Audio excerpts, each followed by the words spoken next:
Baik, bismillahirrahmanirrahim. Assalamualaikum warahmatullahi wabarakatuh. Innal hamdalillah nahmaduhu wa nasta'inuhu wa nastaghfiruh wa na'udzu billahi min shururi anfusina wa min sayyiati a'malina.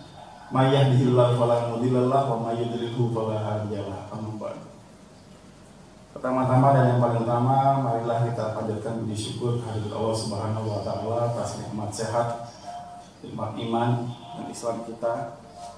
Karena pada hari ini kita masih diberikan nikmat itu sehingga bisa melakukan muwajahah meskipun secara virtual. Salawat dan salam semoga senantiasa kita sampaikan ke junjungan kita Nabiullah SAW Muhammad bin Abdullah, sang pendobrak dinding-dinding jahiliyah, yang mana kita akan mengharapkan syafaatnya kelak di yaumil akhir. Amin. Hadirin Sivitas SMK Negeri 49 Jakarta, pada kesempatan kali ini izinkan saya untuk membawakan sebuah materi tentang 3 amal sulit yang dilakukan di masa pandemi.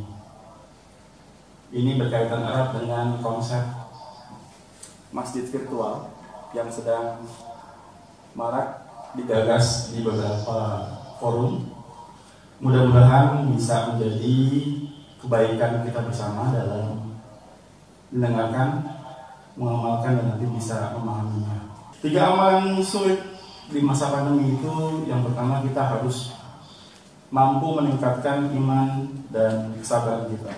Wabah atau pandemi yang di dalam bahasa Islam disebut dengan taun, kita selalu sering diperdengarkan oleh para khatib, ustadz, kiai dengan membacakan sebuah hadis tentang taun ini. Innahu kana adaban yab'atsullah ala may yasha faja'alahu Allah rahmatan lil mu'minin. Ya, kalau diartikan, sesungguhnya taun itu adalah azab yang dikirim sama Allah untuk orang yang dikehendakinya, dan dia juga menjadi rahmat bagi orang yang sudah diberkahi sama Allah. Itu landasan pertama yang kita kemukakan supaya dalam masa sulit ini kita sanggup untuk meningkatkan iman dan sabar kita. Lalu berikutnya adalah tentang bagaimana menumbuhkan optimisme.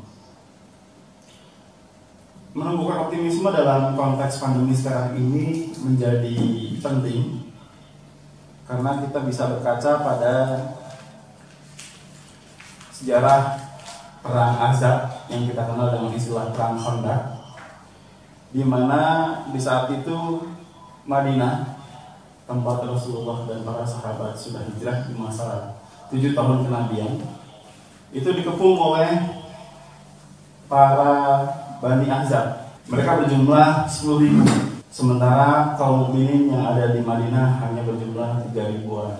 Dan ini menimbulkan pemikiran yang pelik di kalangan muslimin, bagaimana cara menghadapi mereka yang sudah mengepung kota Madinah. Maka salah satu sahabat yang fenomenal bernama Salman Al-Farisi memutuskan untuk melakukan strategi membangun parit atau yang disebut dengan khandak dalam bahasa Arab.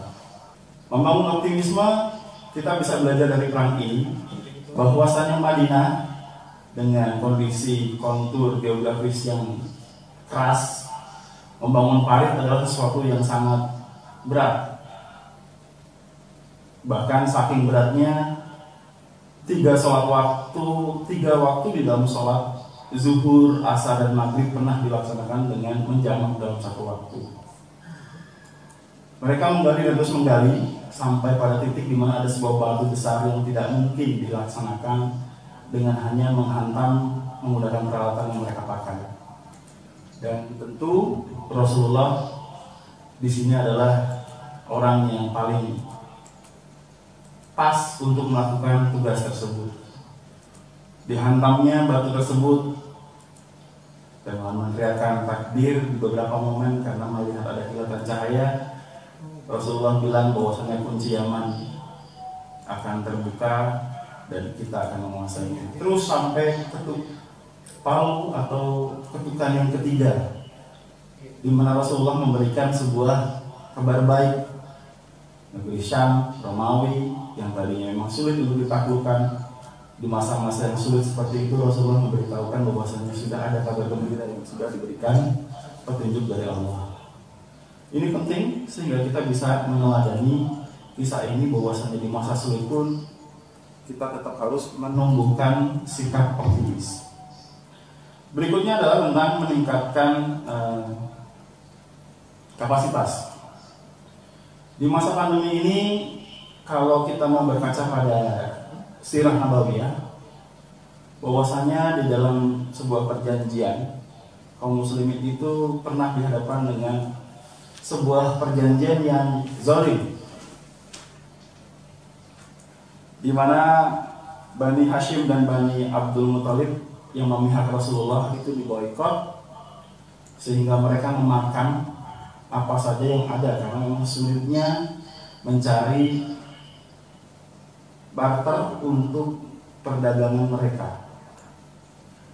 Kenapa dibilang sulit dari masa itu? Boikot itu menyebabkan kita tidak bisa melakukan transaksi perdagangan. Otomatis perjanjian-perjanjian ini juga membuat kerugian. Poin-poin yang paling inti adalah: satu, tidak boleh melakukan jual beli dengan Bani Hashim dan Bani Abdul Muthalib. Tidak boleh mengunjungi atau bertamu, berbicara, bahkan berinteraksi dengan mereka. Tidak boleh menerima perjanjian damai dengan mereka. Tidak boleh berbelas kasihan kepada mereka. Mereka, para kaum Bani Hisham dan Bani Abdul Muthalib ini, selain sudah diboikot, mengalami tekanan seperti itu. Maka apa yang bisa dilakukan oleh kaum muslimin ketika menghadapi kondisi boikot ini?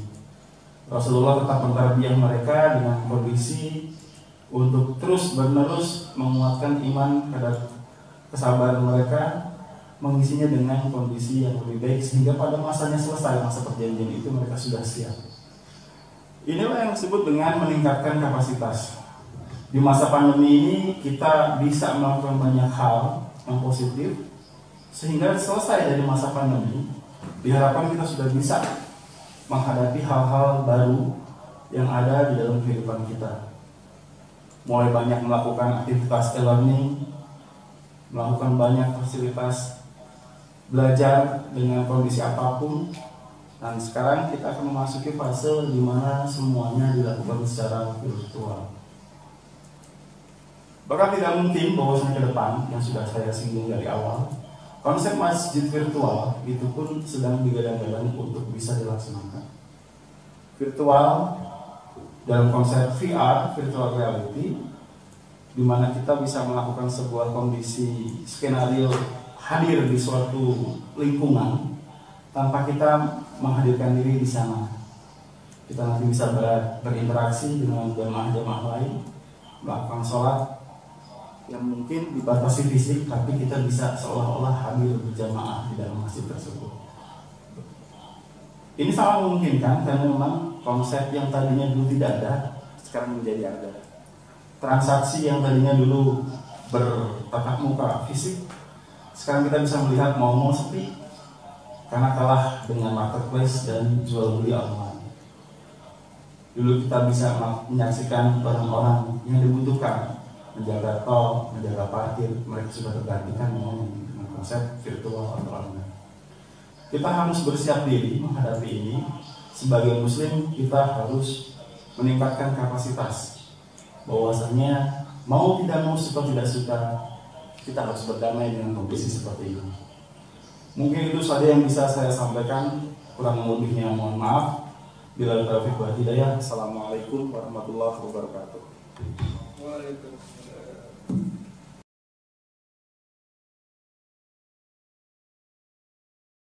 Mari sama-sama kita ucapkan hamdalah, alhamdulillahirabbil alamin.